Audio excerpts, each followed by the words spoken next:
Hi, I'm Dr. Meg Warren, Associate Professor of Management at Western Washington University. And along with my co-authors, Tejvi Sekon and Rachel Waldrop, I am excited to share our latest research on highlighting strengths in response to discrimination.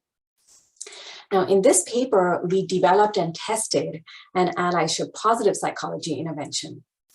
And frankly, after years of studying well-being and writing about centering the well-being of marginalized groups, such as women and people of color, what we noticed is that the work that lies at the nexus of positive psychology and diversity is often aimed at marginalized groups. So in other words, past work has often focused on how marginalized group members can become more resilient, can increase their strengths and such.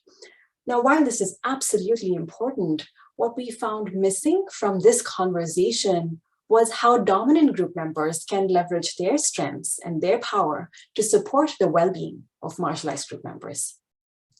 So this led us to developing a new positive psychology intervention that focuses on men highlighting the strengths of women.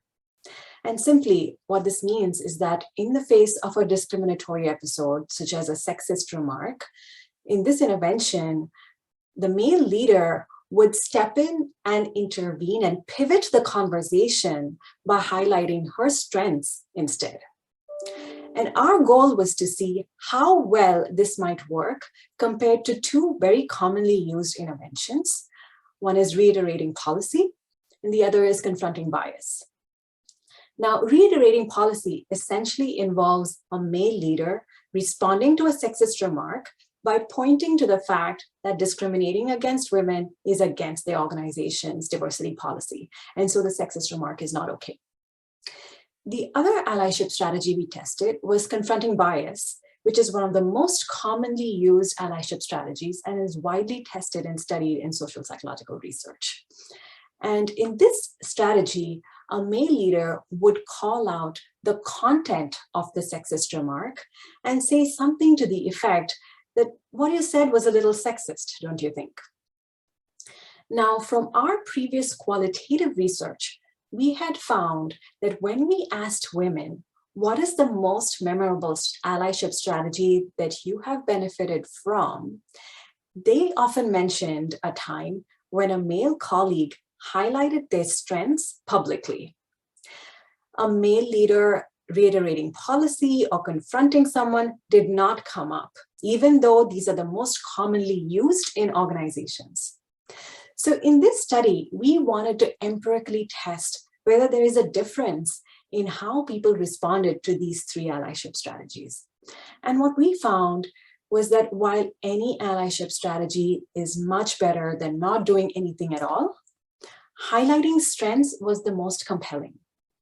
Highlighting strengths was seen as most likely to create a sense of inclusion for women, as well as leave them feeling more vitalized and more energized.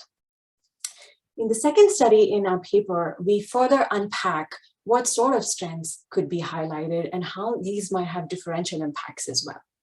So I encourage you to take a look at the paper. My hope is that you will find this quick, actionable, non-confrontational allyship strategy to be useful, at least in some contexts. And if you find that this work is interesting to you and you're interested in similar other research on allyship, you can access articles and resources on my website, megwarren.com. And if you have any questions, please do not hesitate to reach out. Thank you for listening and have a nice day.